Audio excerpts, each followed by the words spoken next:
Camera rigs are essential setups that brings versatility, stability, and creative control to your shots. Whether you're a pro or just starting out, understanding camera rigs can make a world of difference in the quality and professionalism of your work. But building one can be a hassle and expensive. For this video, I'm gonna show you my mini-budget cinema rig that is very efficient and affordable. So without further ado, let's get right into it.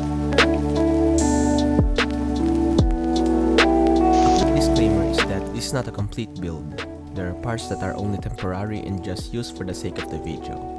The first thing we're gonna build is the core components of this rig. First, we have the camera.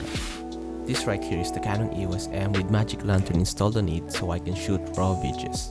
The size to performance of this camera is amazing. That's why it is fun to use and it's fun to rig it up. Next, to protect the camera, I have this Canon M50 cage. I don't have any problems using this cage to the EOS M since it fits perfectly and it gives nice shape in it. Especially the notch on the top, which is very useful, and you can see why later. Next up is the base plate. There are two base plates that I have in this rig. The first one is the quick release tripod base plate.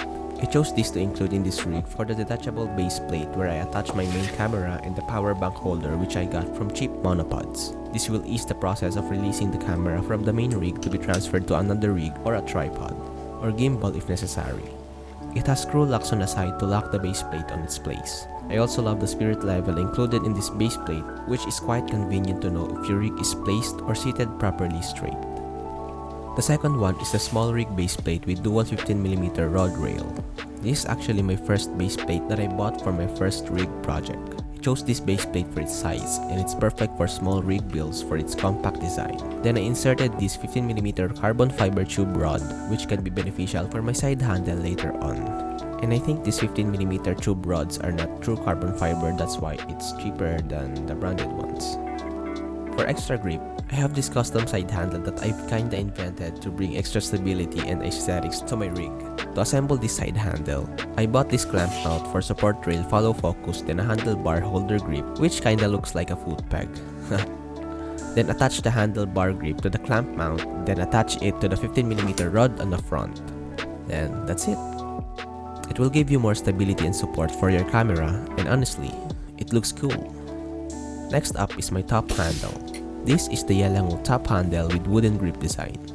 I chose this top handle particularly for its price and I didn't care about the design since I value functionality over aesthetics, to be honest. And I think the wooden grip complements the overall look of the rig, I'm not gonna lie. I attached this top handle to the notch on the cage, which I find very functional since it lowers the height of the top handle, making the overall rig compact. For the power source, I have this 10,000 mAh power bank to power up my camera with a dummy battery, as well as my camera monitor. This power bank will last up to 90 minutes when using it continuously, so I have two of these when I am using this rig on gigs and stuff. It has two USB out ports which is all I need to power up the components of this rig. To monitor my shots, I have this DIY camera monitor which I have separate video on how I created this one. I will post a link down below or click the link that will appear on the top. I love this monitor for its compact size. The 3.5-inch screen is enough to properly monitor my framing and focus when I am out filming something. Its design deeply complements the overall look of the rig which is quite nice. For cable management, I have this straw wrap for cable ties to combine cables that goes on the same direction like the HDMI and micro USB cable, which goes on my camera monitor. This way, not only it lessens the mess caused by the cables but it protects the cables. I also wrap around the dummy battery alongside it so I can have more space on the rig. Then, I placed the cables beside my camera and the power bank so it will become enclosed. Then I placed a cheese plate attached to the hot shoe mount of the camera for cable enclosure and to make the rig more robust. For the lens, I will use my Canon 50mm t1.5 cinema lens with my KEF to EOS M adapter since I use this rig mostly for cinematic shots. But you can use any lens on it to fit your specific purposes. I am amazed that the color scheme of the lens matches the color of the rig, specifically the red lines. But the design isn't much of a problem here since camera rigs are more of functionality than looks. To top it all up, I will attach this small rig mini matte box light to my lens to boost its rig looks, as well as a flare shield. For me, matte box is like the testosterone booster of camera rigs. It brings muscular look in your camera, and it will make any rigs look professional so you can charge more on your clients. Just kidding. This matte box also includes the stop flag, which is very helpful if you are shooting outdoors or when the sun is directly pointing at your camera.